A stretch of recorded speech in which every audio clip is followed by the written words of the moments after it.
Okay, I'm about to stretch the Cheyenne Roll Binder on. So I've got a strip cut and I've got an awl and a hammer ready to go. I've wet this Cheyenne Roll Binder down and I'm just going to stretch it round the back of the Cheyenne Roll.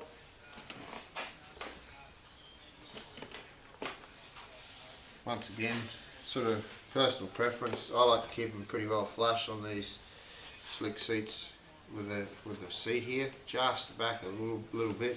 You'll see some saddle makers, or a lot of saddle makers, will let that sit back probably a quarter of an inch, even up to half an inch. I just like to keep it pretty well flush.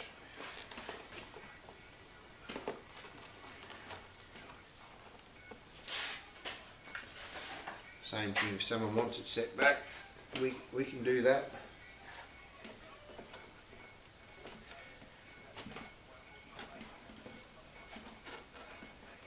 Now I'm just using a screwdriver to get that pushed real tight up in that corner.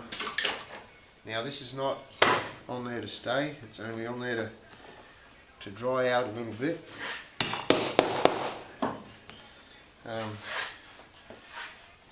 Because it's got to be stamped up, like have some border tooling on it, the same as the rest of the saddle. Now I'm just using this screwdriver, and this screwdriver is pretty much set up just to do that job.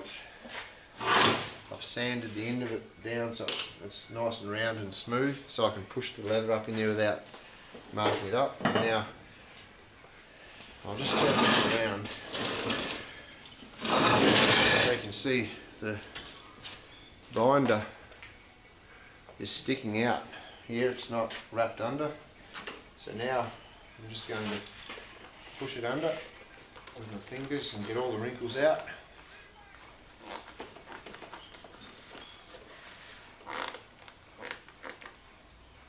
And get it pushed right up hard in there. And then I just use my screwdriver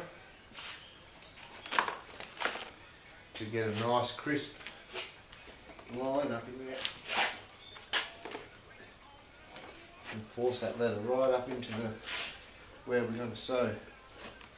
Now remember, this is not glued down, it's just sitting there at the moment, and I'll probably leave it there for about an hour.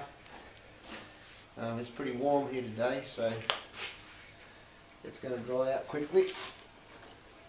On a cooler day it might need to stay there for a few hours, but I think today about an hour is going to do it.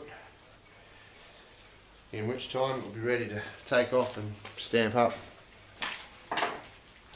Before I leave it, I'm just going to scribe a very light line around there, so when I come to stamp that border on it, it's ready to go. You can do this when you take it off, but I always like to do it while it's on there.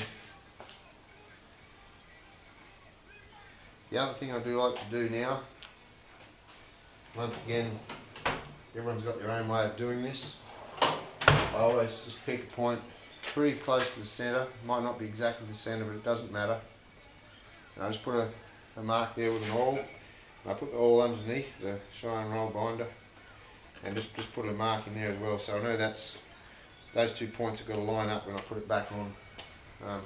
Probably doesn't hurt to put a mark where you're going to start stitching and finish stitching as well. Now that just gets left to dry out.